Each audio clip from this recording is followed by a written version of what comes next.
Sitora Farmon va Feruza Normatova haqida barcha sirlarni fosh qildi. Assalomu alaykum hurmatli tomoshabin, kanalimizga xush kelibsiz. Videoroliklarimiz ostida bir dona like hamda podpisatsiya tugmachasini bosib qo'yishni yodingizdan chiqarmang. Iltimos, videoroligimizni oxirigacha ko'ring. Sitora Farmon va Feruza Normatova haqida gapirdi. Meni turmush qurganimga ro'ppa-rosa 1 yil bo'ldi. Turmush o'rtog'imni kimligini yashirib, ommaga meni g'iybat qilmasliklari uchun hattoki to'y ham kuyovsiz o'tkazdim.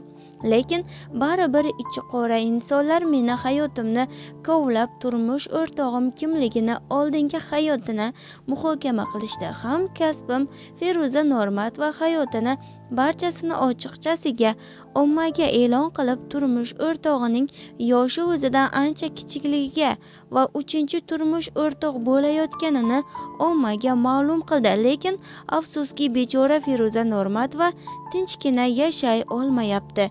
To'yiga deyarli 2 oy bo'ladi, lekin hali ham gap-so'zlar ostida qolmoqda. Inson hayotini ommaga oshkor qiladimi yoki yo'qmi? Mashhur insonlarning ijodidan ko'ra hayoti kuzatuvchilarga qiziqarliroq bo'ldi desam adashmagan bo'laman.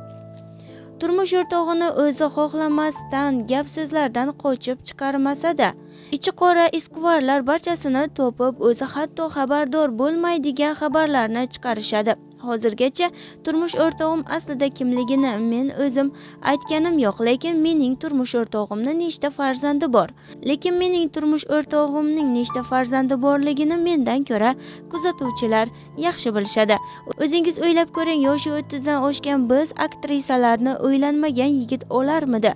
30, 35, 40 yoshga kirib uylanmagan yigitlarni bilasizmi? Albatta, hammaning hayotida kamchiliklari, ayblari bo'ladi. Bu narsalarga ko'z yumib yashayotgan ayollarni tinch qo'ying. Barcha baxtli va baxtiyor yashashga haqli, deydi Sitora Farmonova. Biz bilan qoling va kanalimizda yangiliklarni kuzatib boring.